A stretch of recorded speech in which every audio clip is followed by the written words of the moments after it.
Yeah.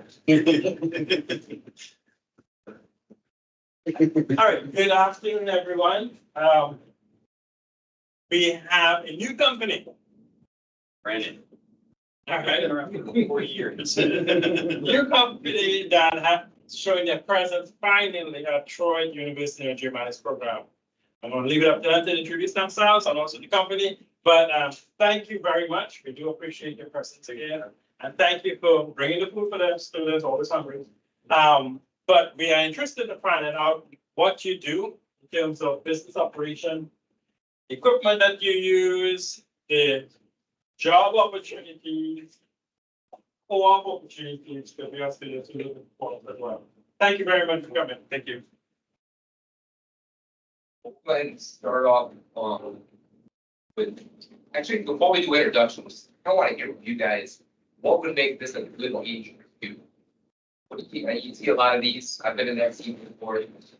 It's the 12 weeks, give it your career, your age. Well, what are you guys looking to get out of the meeting? What do you really want to do, or what are you trying to do in your careers, graduations, everything stuff? On the public, some of the opportunities. Potentially somewhere you'll work after school. Any geographic restrictions? Do you like, are you one of the like up in New York? Yeah, I live in Charlotte, outside Charlotte. I have a real big presence in North Carolina. I've seen it like a lot. Yeah. Guys over there. Anybody else with you want to drink the beer tonight? I already got it. That's okay. That was me. What else? What else do you guys want to? What are you looking for from firms that come up with it? I know you see a lot of my look at the table out there. There's a bunch of names that recognize. What kind of support system do you have as far as license you're doing? Or it's okay, yeah. So like paying for the couple different things. One, we help with training, the CST training, or after hours mentorships. So we actually pride ourselves in helping to train the next generation. So we have senior surveyors that have been in the industry for a long time, but they really have training. One of the guys on the homepage couldn't make it today. Chris, he's actually going down right now. We are having a field leaders meeting, a workshop for all of our crew chiefs down at a retracement camp.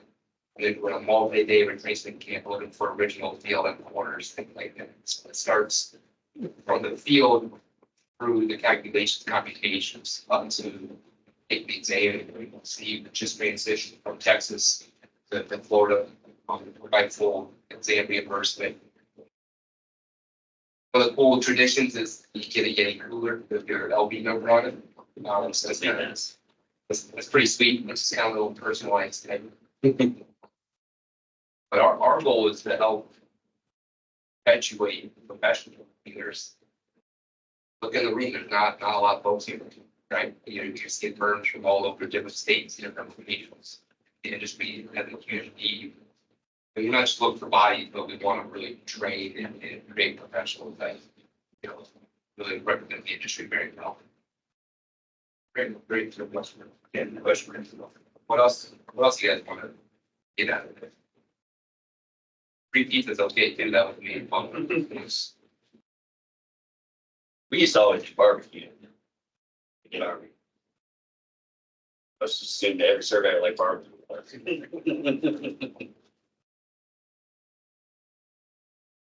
We'll do it introductions.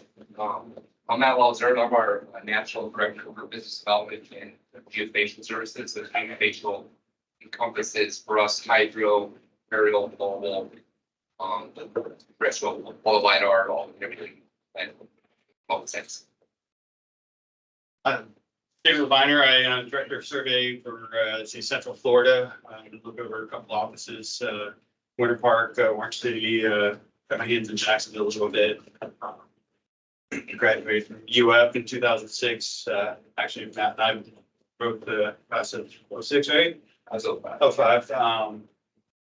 And got my license about 4 years after. I know the process. I'm Stephen Unruh, Director of Surveying for Pensacola, Florida office. Just moved there from Texas about 5 years ago. I'm also a UF guy. I graduated in 2018, and then moved to Texas to chase a girl. Stayed there for 5 years. Got my Texas license, Texas RPLS, and then just got my PSM forward as well. So Louisiana and Alabama are next, and maybe Mississippi, get all the Gulf states. Terry McKim, I'm a hydrographic projects manager. I'm currently assigned to the Pensacola office. I'm from Alabama and I currently have 2 houses in upstate New York. That's an interesting story. I'm probably the newest guy for McKim and Creed that's standing up here. It's been a long process to get me in McKim and Creed. I was a hydrographic division manager in upstate New York for about 10 years. This conversation started with getting me to McKim and Creed about 5 years ago. I met a guy who's currently retired now, but we sit down in Savannah, Georgia, had a long conversation, talked about it. And I started monitoring McKim and Creed. I was looking at them on LinkedIn. I tagged a lot of their offices. I started seeing the things that they do, and they do a lot of things as far as barbecues. They go to baseball games, and I started seeing the camaraderie and the teamwork that's in this company, and realized it was something that I really wanted. That's why I'm here. Area has a need, so if anybody has availability and can drive a boat up to New York, we need some help right now, doing some hydro work, so. A couple of the guys that had, Chris couldn't make, because he's leading that training session down there with our fuel staff. Crazy camp. And then Tyler Kennedy had some major new projects come up that they needed him today. He runs our SUV equipment at Pensacola.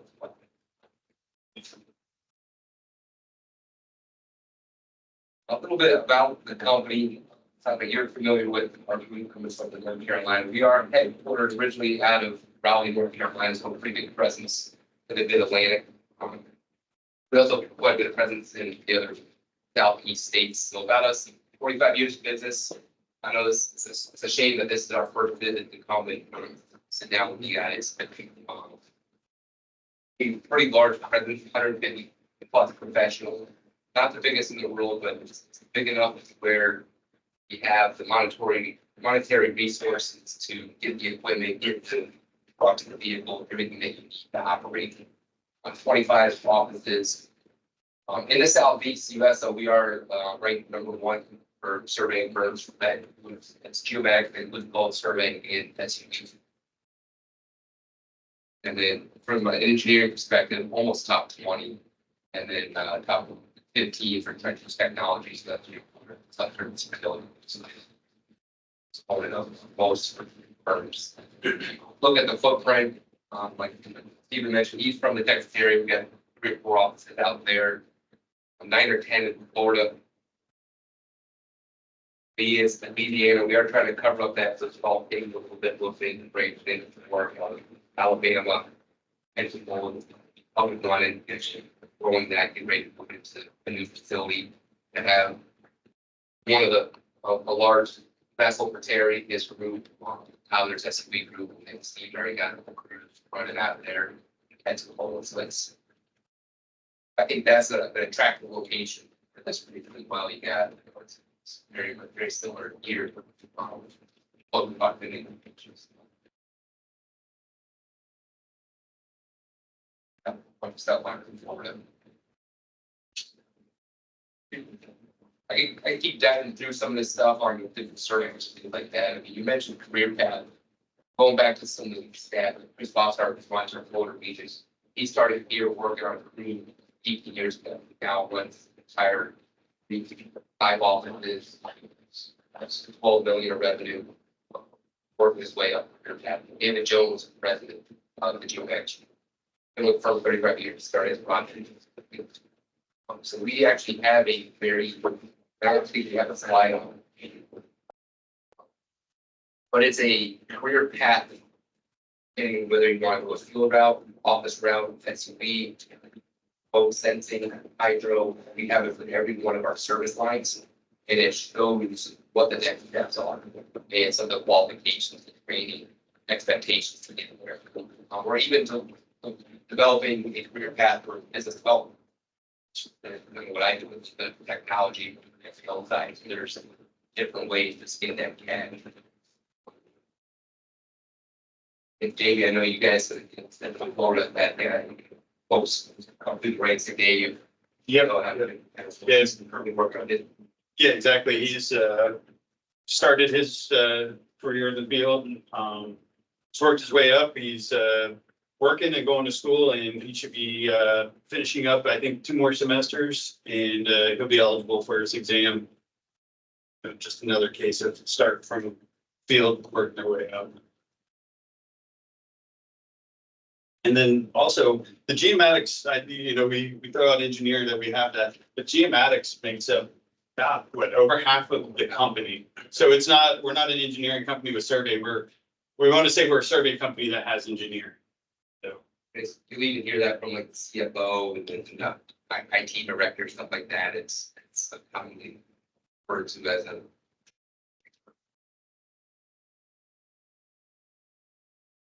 Diving a little bit into the services, these, but I'd say the next slide isn't interactive, it's just another list. yeah, we have 3 main. Kind of like a tripod, if you will, with the geomatics that Jamie mentions, over half the problem from a revenue perspective, definitely from personnel perspective, both groups, the different spread out that we have. Engineering, another probably 40%, and then maybe definitely side bills, 10%. The nice thing is these groups all work well with each other, so we can assume projects together. As a team, geomatics is self-sustaining and not reliant on the engineering firm to provide us work to, feed us as we will. That into the geomatics, just like all the other firms, pretty much just related to everything. Here's more focus on retracement type or traditional survey, or where you get more interested in UAV, LiDAR, what's the pulse? Anything that makes money. I know I personally I thought I was gonna be a remote sensing guy. I really wanted to be a hydro guy. I'm a big fisherman, so selfishly I wanted to go map the ocean floor. But I found myself basically becoming a boundary surveyor because I follow the money. And there's a ton of work in, traditional land surveying, so. Nothing wrong with either of them. And we definitely blend the two at McKim and Creed, but I found that the remote sensing stuff was awesome on paper. It looked great, it was flashy and shiny, but lines, boundary lines, easement lines, those things really matter. So I kind of stumbled my way into becoming a boundary surveyor. I don't know about y'all. So there's a need for all of those areas under geomatics umbrella? But we do have GIS majors as well as who are doing geomatics minor, interested in those types. And that's good to know. Yeah, we definitely need a lot of support on the JS side. That's touching everything. We also have an GIS major an internship course that, they would work for you. You got a feel for them, they feel that it's a good match, and you're able to make it happen from that. Yeah, so to answer your question, yeah, there's a need across the board. So the subsurface utility engineering, I know that's not a traditional survey component. The need is tremendous. The amount, there's some federal program for fiber optic installation that have connectivity for high-speed internet, especially COVID. Think about all the remote learning that affected the whole nation. But a lot of folks, you'd be surprised how many folks don't have internet access. So you have to have connectivity to manifest that. So feds are pumping hundreds of millions of dollars in that program. Those who install a fiber line, you got to make sure you don't hit any other facilities. So you get out in front of them and insert designate local utilities. So when they're threading that fiber line, you don't want to just always go underneath it. It's all line directional drill 50 feet underground. You're not going to be able to find it under your government. How do you line? How do you bring this? They want to keep it as shallow as possible without punching through sanitary sewers, water line, communication lines, gas. You'd be surprised they punch through that stuff. So The subsurface utility, another big avenue. I guess that's it. And then your laser scanning, aerial mapping. Pretty much all your, and LiDAR, and all the other big firms now. So one mentioned kind of types of equipment. How specific you can get both. I mean, here you talk a little bit about some of our vessels and the multi-beam site scan stuff. Absolutely. So we've got 4 full-size boats running right now. We've got 1 remote controlled boat. We've got one person catamaran out there that's running a shallow creek right now just outside of Charlotte. That's running, believe it or not, it's January. We've got 2 boats running right now off the south coast of Long Island, doing beach nourishment surveys. They're putting the sand back up on the beach. Not a good time to be running that, but we're doing it. That's a pretty good project for us. Our largest boat right now is off the shore of New Jersey. That project is going well. It's probably what I like. One of the things I like most about hydro is we're always moving. Since I've been here, I can even say in January, I've worked in Georgia, I've worked in Florida, I'm in Alabama today, I've been in New Jersey, I've been to New York, I've been to Charlotte. That's the last 3 weeks. So we're always moving. There's a lot of hydro work out there, but it's not, usually centered in one location. The great part of that, I can tell you all the big port cities. I can tell you where to get a cup of coffee. I can tell you the best place to go get a steak. I can tell you where the dinner's good. And it's what I like doing. We get to hit all the local beach places, all the beach towns, and that's a lot of fun. I tell a lot of people, you ask what it takes to be a hydrographer. You look at, running total stations, running GPS, running levels, that you have to do in land surveying. We have to do all that in hydro too. It's all the same. But when you start talking hydro, you have to add to that.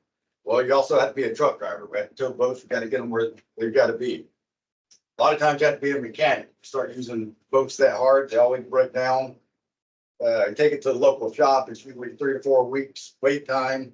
Some of that simple stuff you look at, you've got a trailer light out, or you've got a bilge pump this back. Those things we figure out, we have to fix ourselves. Otherwise, we're down a lot longer than we want to be.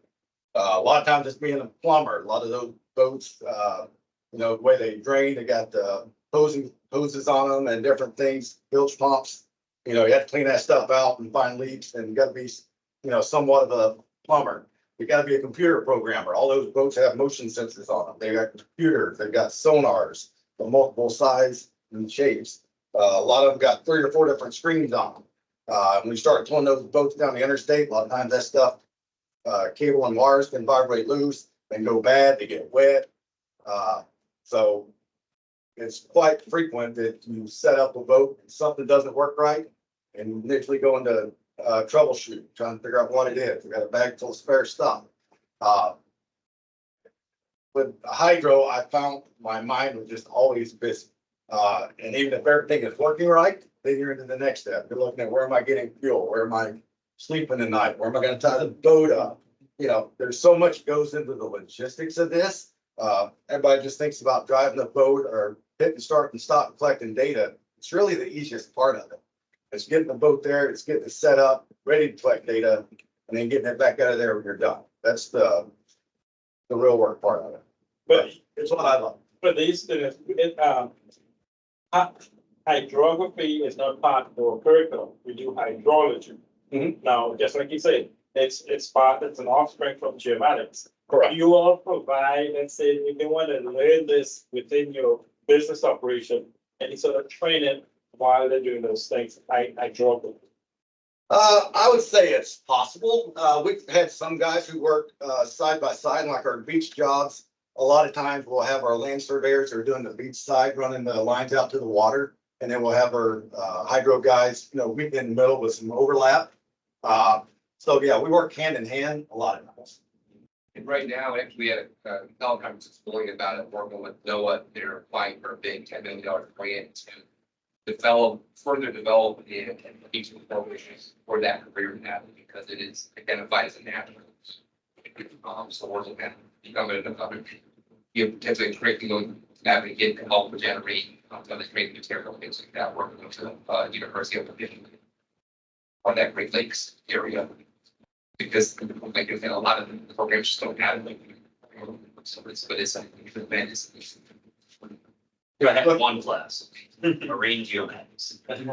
If you look at the hydraulic world, there's two different things going on. It's just really taking people out of the industry right now. And that's, well, we signed the world initiative to have all the waters in the world mapped or 70% on whatever it was by 2035, I think.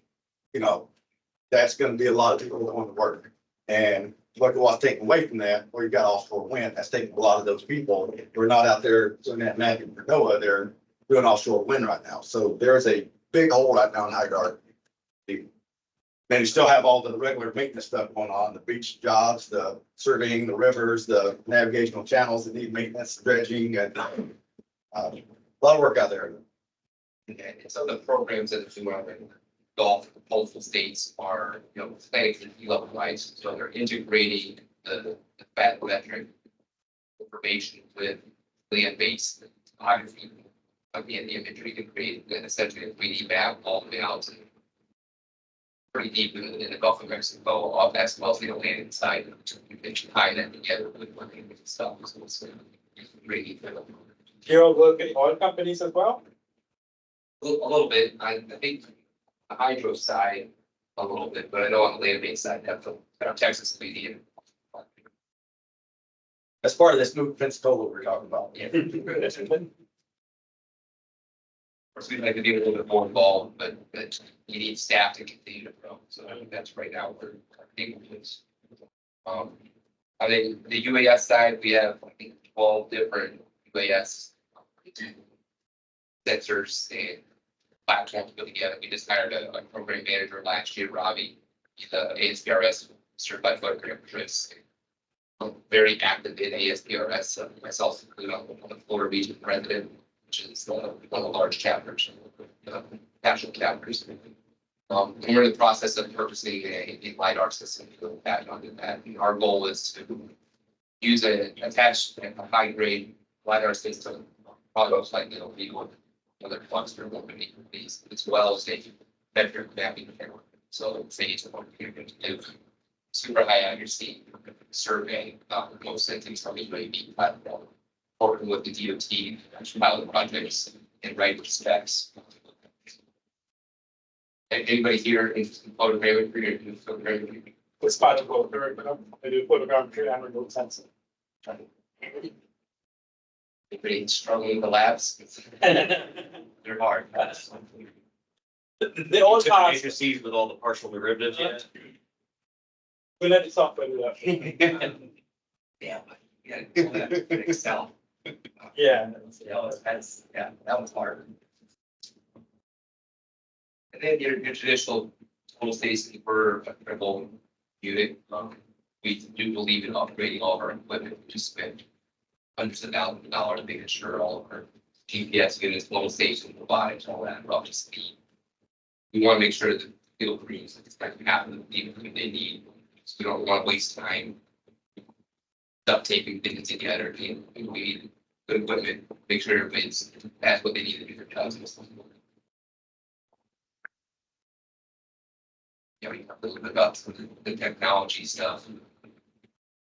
On the SUV side, one of the neat things, some parts we also have a work rig. They basically big work rigs. They dig through the pavement. It's like a giant drill. It allows us to cleanly excavate this solid friction force along the road and put it back. And we use some liquid, we use some good cement, pictures the epoxies and put it back. It actually hardens better than something road around it. Like you see some of the normal asphalt wear and tear, and our patch is in better shape a lot of times. That works well with a lot of municipalities because you're going to tear up the road, utilities underneath the pavement. And this is a way to put it back in place. And it's a lot easier on guys, on the person working a jack and try to excavate that stuff yourself. Speaks from experience itself. The core rigs are amazing. We talked a little bit about the hydro, mobile 3D scanning, your traditional base, tripod scanners. People's life has been from all business. But also the NAPS backpack, if anybody's seen slant technology. Yeah, it was demonstrated. I figured as much as anybody brings this up. Ours is getting ready to do a naval air force base. Pretty cool project. It's actually a hangar that's used to keep aircraft. So you have all the equipment, things like that. If we need, normally comes up, brings the equipment, does demonstrations, scan things, so they can find what happens. He's worked on multi-level ADOs, airports, anything that's close confined space, we can embed with full region. Revenue exports, into something. Places.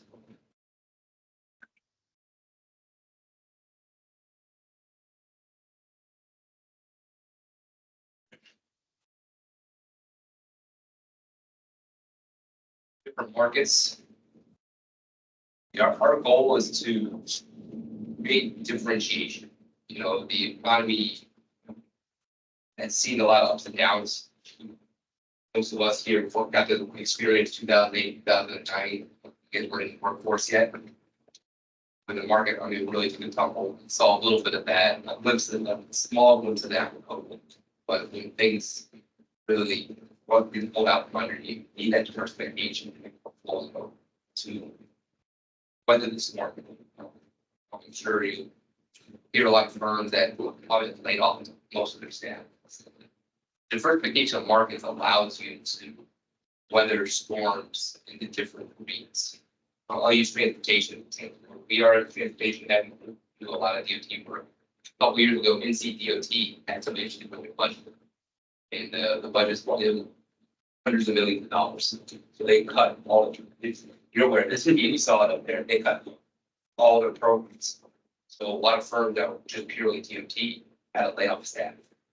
You know, with us being in energy, education, residential, healthcare, all the commercial private development that allows you to reallocate resources to help you weather those storms if that budget doesn't improve.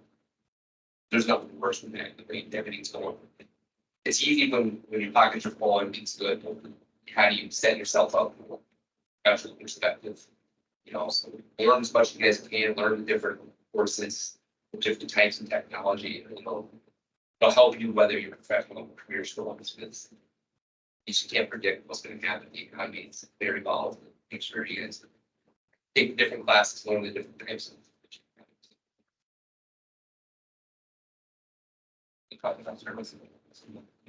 One of the things, who here knows what an ESOP is? Employee stock ownership plan. Show of hands, vote. You guys familiar with what that term is? I don't think there's a slide on that.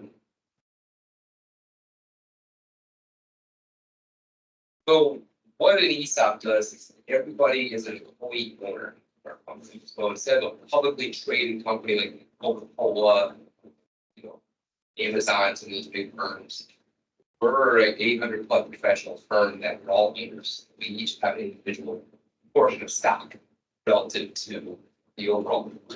And what the companies do is, you know, after you make all your profits, you take a big chunk of that, reinvest it into the ESOP. It's a place stock market. And that gets evaluated by a private firm. They evaluate the worth of the company and that stock. So similar to like an Amazon stock, it's just not publicly traded, it's only privately traded. Only all those stocks are the employees. And the evaluation, external evaluation will be based on revenue and profit. The other benefit is when the company trades, that money reinvested, all the employee owners benefit from it, so it continues to grow. The other nice thing it does is it reduces the tax burden of the company because it's reinvested into the company. Your net profit shrinks and you only pay taxes. Tax burden is significantly reduced because that profit is reduced. Our company's been ESOP. I can't remember how long, but it's historically performed above 20%, generating, I guess, compounding. Think about where in the market if you make that kind of that investment, it's grown to budget. Last year, the contribution So the staff is about 10% salary. But each person got that back in shares. So what that does is, coming out of school, you guys are gonna be looking at that initial paycheck, hey, this is the most money I can make right now. Think about the long term of what that looks like in that retirement. Think about how you get out of the gate. You don't want to work forever. What does that retirement process look like? The more you think about that now, the better off you'll be. So imagine that you get an extra 10% bumped into that ESOP.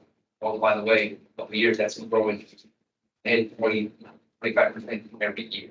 That adds up pretty quickly. And you're sitting here, you're like, yeah, that's pretty nice, huh? Yeah. That's in addition to, hey, you do on your own. That's just a company's contribution.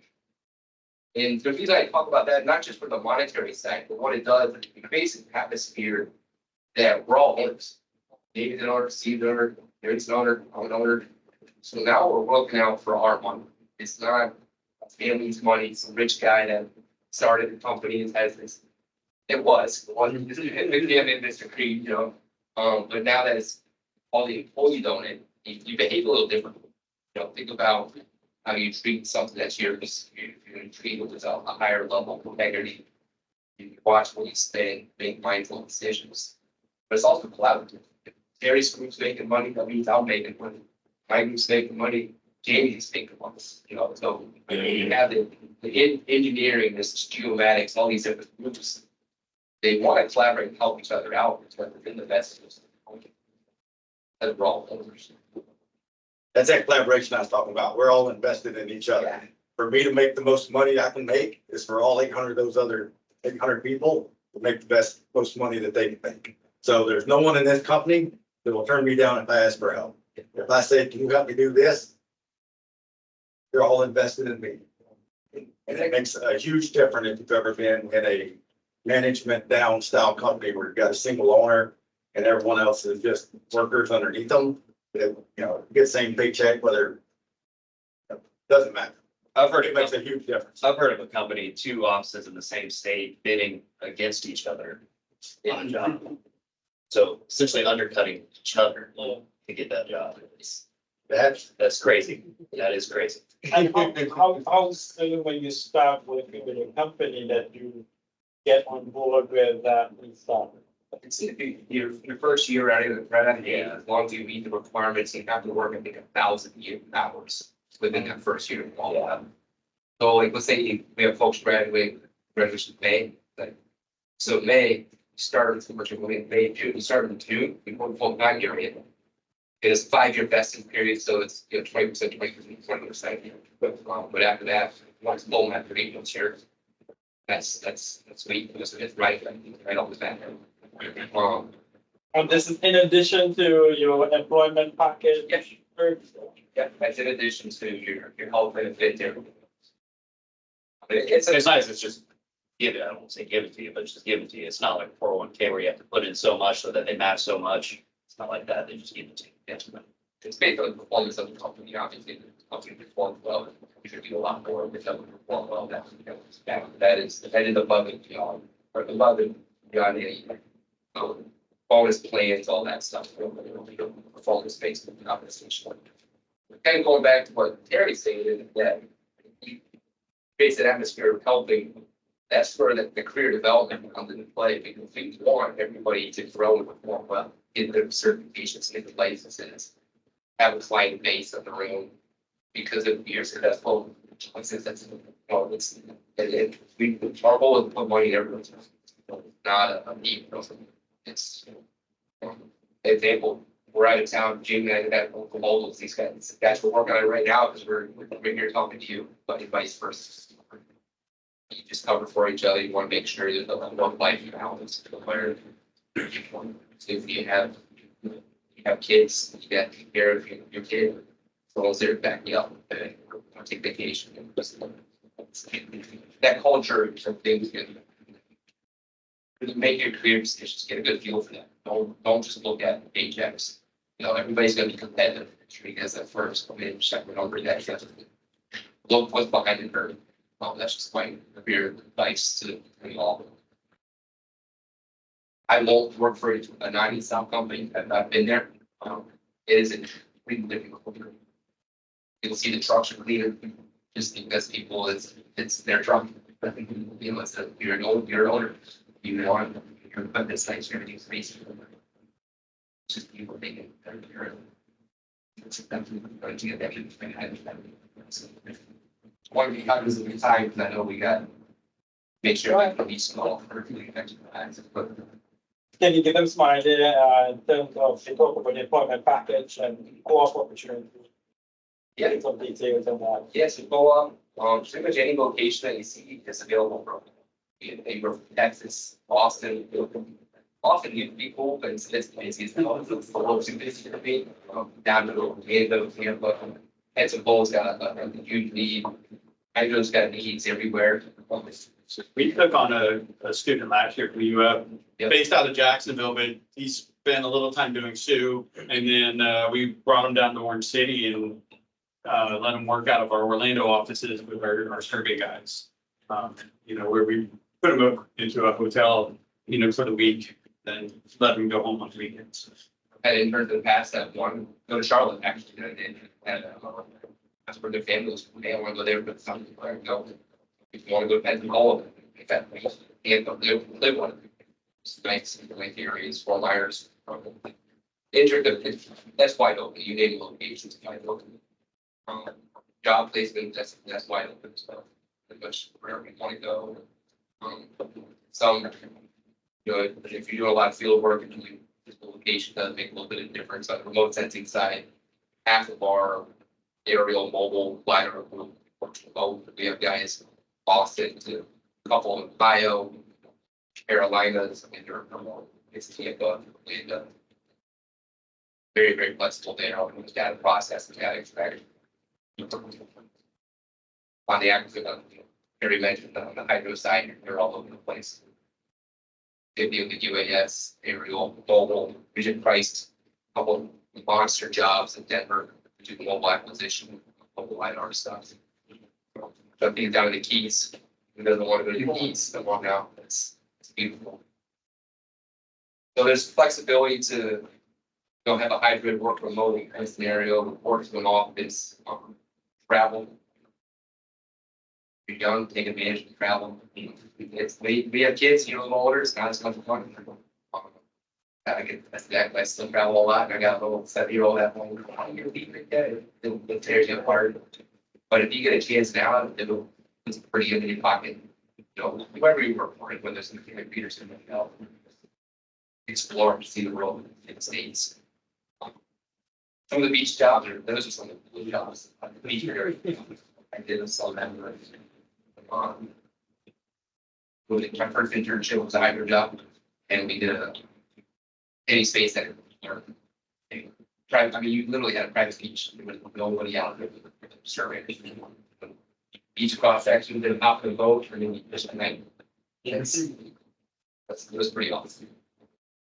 Your company is a huge company, all right? Have you all looked into the possibility of looking at work outside of the country?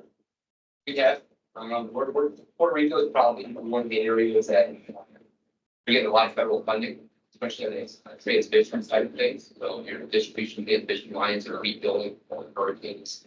There's a lot of money tied up into that. I've done a decent amount of airport work down in Puerto Rico. A lot of aerial imagery or LiDAR paperwork. I don't know if we're going to branch too far overseas just yet. There's still a lot more to come from the States.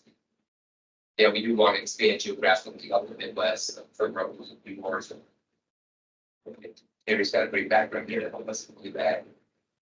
Texas is huge. There's so much out west further as well. Some of these big rail projects in California and Las Vegas area. It's all been billions of dollars building some passenger rail. Road projects. For the students who will be online looking at the GIS option, can you give us some idea about what you are doing in GIS? So a little bit from building the architecture for municipalities to updating with asset inventory.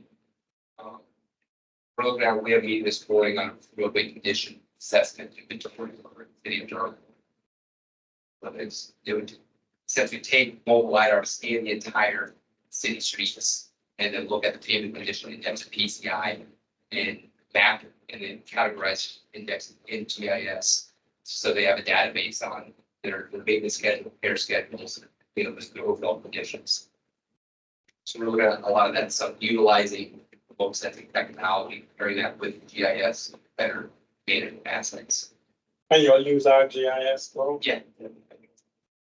If you guys do a lot with point clouds, if you're using point clouds in ArcGIS, you're gonna find it a lot similar to HiPAC and some of the other softwares that we use that are, underwater specific. Once it comes in the office, a point cloud, when it's above water, below water, a lot of times it's both tied together, reflect with, one platform, one motion sensor. A lot of times our better office personnel that's doing that kind of thing, they come with a GIS background. That's what we found fixed up the fastest. Give us an idea of the kind of software you all are using.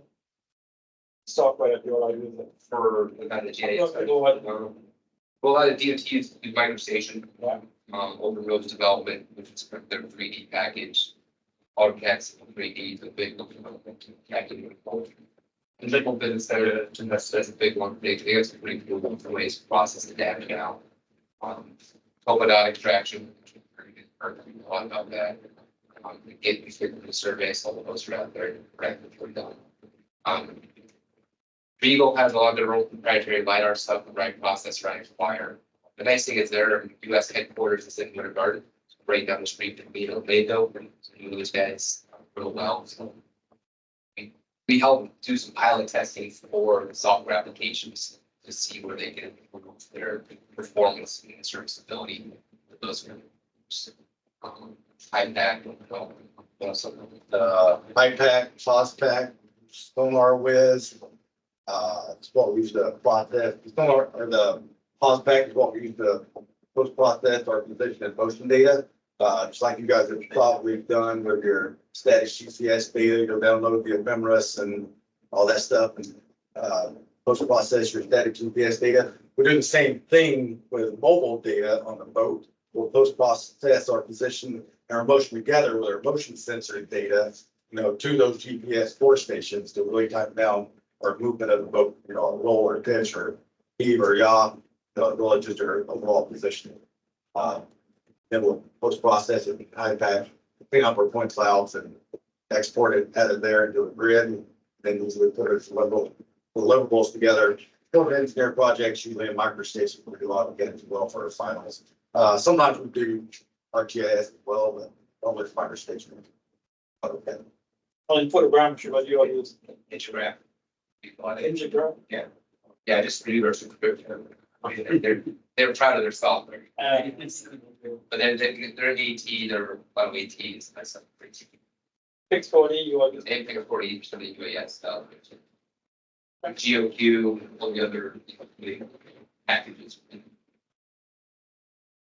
Very robust, on the IT side, very robust. We're actually doing a lot of cloud processing. So we have, especially on the LiDAR side, we go ahead, have it uploaded to the cloud. We can actually monitor our acquisition live from a desktop in an office to wherever our folks. Our mobile LiDAR director, he could literally stop the acquisition, look at the collection, look at the rates, the point densities, all that. Goes up to the cloud and process, and everybody can load into that, load it on the extraction side.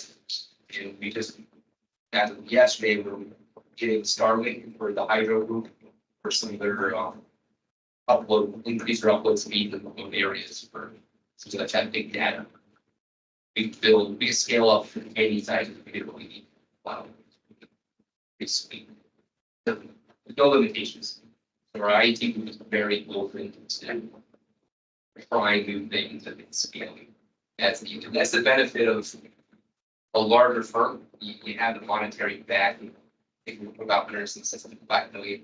So you have the monetary backing of a big firm with the local family style, team style environment, very localized, very collaborative. So it's kind of the best of both. I know you guys got head out to class and what else you have questions. I know you're graduating this year. Stress, I mean, you already got stuff lined up versus keep this wide open. Yes. Yeah. Yeah, stay in local or. That's my reason. Have you all that graduated? Have you taken FS yet? Start making too? I'd recommend taking that right after you graduate, while it's fresh. Some of the guys I graduated with waited 4 years. They lost. You your management is wide, the FS exam is wide, and then you get into kind of a bottleneck of your job and you kind of forget all the other things. So I would recommend just take it, get it out of the way. It's not as bad as everyone says it is. You can study for it. If you study for it, you can pass. If you can pass this program, I'm sure you can pass that. That's my 2 cents on it. Go ahead, Jamie and Steve will be around tonight, dinner and break, something like that. Your contact information or how you. Right, yeah, we're, any place to suggest, where we go? The front porch. No. Yeah, where's far at? The front porch? You don't want to go? Nah. Y'all need to go there. I take my button off.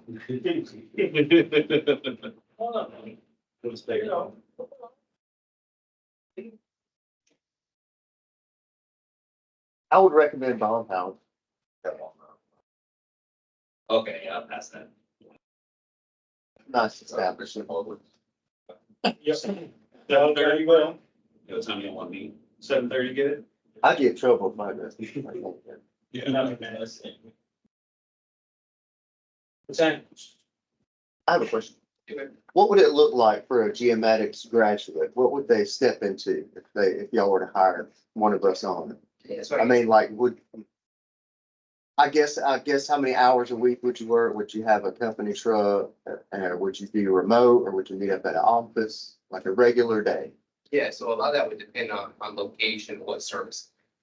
So let's say it's traditional service line to Pensacola, probably a 40-hour week. If you want working crew, running crew, you get a truck at that point. On the office side, it'd be processing, doing category developing, making sure all the line work, everything's good, doing surveys. Mobile mapping side, we have a huge need on processing, a little bit of acquisition. That would be a little bit of travel. That could be a little bit more hybrid extraction, the big need right now. We have tons of data that we gotta get that out the door. That's hands-on training. We have dedicated staff that help train in QA/QC and help people do that. We actually do it on Teams, but we have a running chat after a kickoff meeting. People screen capture different instances of how to extract and how to run the tools. And it's just a big collaborative. Full-time QA/QC on site there. Then in hydro, probably start working on lots of acquisition projects and processing. A lot of times the management team will go down to the job site and bring the house on the water right there. So they can work with the crews, work with the data, right? Some of those clients, very, very high speed construction projects, so they need that stuff right away. As you go into the management side, if you like the people side, people aren't the data, definitely as you guys move through your careers, focus on leadership and ratings, and that stuff. If it's managing people stuff, it's I wish I could tell you some lies, it's all roses, managing people stuff. Especially when you have travel, like families, job site locations are challenging, working outside, letting all this into play. Focusing on that people management is important to go career. On the office manager, seem like tech trucks. They're used for travel for clients. And this guy's limited. I mentioned Dave, our president, Jim actually worked on a crew for years. And it's worked his way up to regional manager now. He runs a $70-something million operation. Now, in his travel, he flies around a lot. We got a lot of offices. On the BD sales side, that's what I do. A lot of the travel, that to the clients. Dave was good person. Trying to not sell stuff, trying to solve problems. And that's working with agencies to come up with unique solutions on transportation research report, so looking at the national level, DOT, or municipalities, they have an asset issue. How do you solve that with your power? So if you like the strategy side, I recommend maybe. So it's, I encourage people to help define their own path based on what they like. And our leadership tries to align skill sets, value, so that, if someone's, your performance is better when you're happy. So you want to align people's skill sets with their desires. It's misaligned, it's only. But if you want to work a hybrid, you love technology, you're not going to put you on a crew or a hybrid or something like that. Vice versa, it's on free spirits, it's on either girl and wife, that's what interesting. We really try to look at the alignment, look at our able performance. It's not really performance for people, so it's, I don't know, progressive, how do we help you advance and then make sure that alignment's elevated. I'm just thinking that thing's out of alignment. So we do that every year. With that many offices and that many projects going on, do y'all deal with any litigation in that? That's good, that's good. A lot of times the main thing is these minor, utility strengths, but it's liability policy, things like that, but there's things that happen, but for the most part, not all this. Now, before you leave, guys, you remember out there, Senator, 7:30, yes. a barn house, if you have time, go by. All right? Thank you all very much. Appreciate it. We got Matt's up here, maybe one. But